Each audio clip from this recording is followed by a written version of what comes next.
Hey everyone, and welcome. If you're studying chemistry, you know the absolute headache that thermal decomposition can be. But what if I told you that you could predict these reactions without memorizing a single one? Well, let's dive in and see how. Does this look a little too familiar? Just pages and pages of reactions for metal hydroxides, carbonates, nitrates.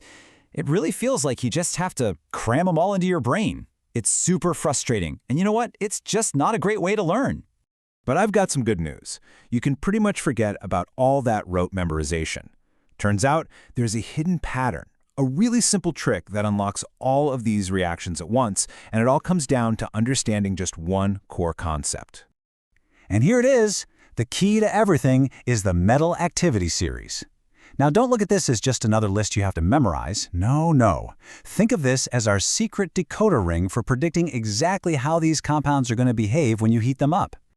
The entire trick, the whole thing, just boils down to this. We take that long activity series and we slice it into just 3 predictable groups. That is it. Seriously, once you know which group a metal is in, you know the rule. So let's just make it official. We're going to call this our simple 3-group rule. The way any of these compounds decomposes depends completely on which of these 3 groups its metal belongs to. See? Simple. Let's break it down real quick. So at the very top, in group 1, we have the most reactive metals. That's potassium and sodium. Then you've got this big chunk in the middle, group 2, which covers everything from calcium all the way down to copper. And finally, at the bottom, in group 3, we have the least reactive metals we're going to talk about, mercury and silver. And here it is, our little cheat sheet. Group 1 at the top, Group 2 in the middle, Group 3 at the bottom. Every single reaction we look at from this point on is going to come right back to this simple list. So, let's see how it works. All right, time to put our new rule to the test. Let's start with metal hydroxides. You know, things like sodium hydroxide or copper hydroxide. How do they break down when we apply a little heat? Look how beautifully clear this pattern is. For the group 1 metals, their hydroxides are super stable, so no decomposition.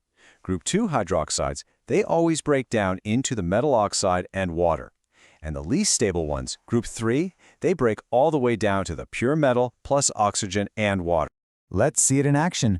Where's copper on our list? Go on, have a look. Yup, it's right there in the middle, group 2. So our rule predicts it should form a metal oxide and water. And guess what? Our prediction is spot on.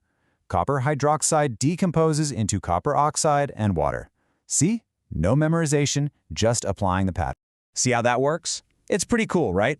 Let's try another family of compounds and see if our logic still holds up. Next up, metal carbonates. And would you look at that? The pattern is almost identical. I mean, come on. Again, group 1 is stable.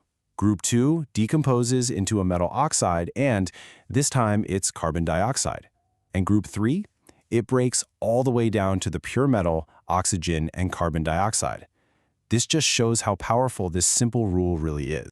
Okay, let's take zinc carbonate. First step, what do? We find zinc on our list. It's in the middle, group 2, so we predict it's going to form a metal oxide and carbon dioxide. And there you have it. Zinc carbonate decomposes to zinc oxide and CO2.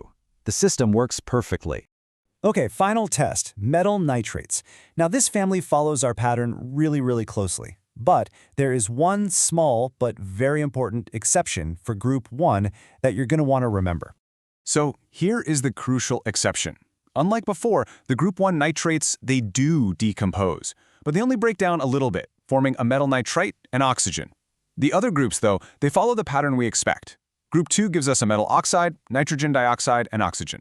And group 3 breaks all the way down to the pure metal plus nitrogen dioxide and oxygen. For our final example, let's look at lead nitrate. Now, lead is in group 2, so the rule predicts we should get a metal oxide, nitrogen dioxide, and oxygen.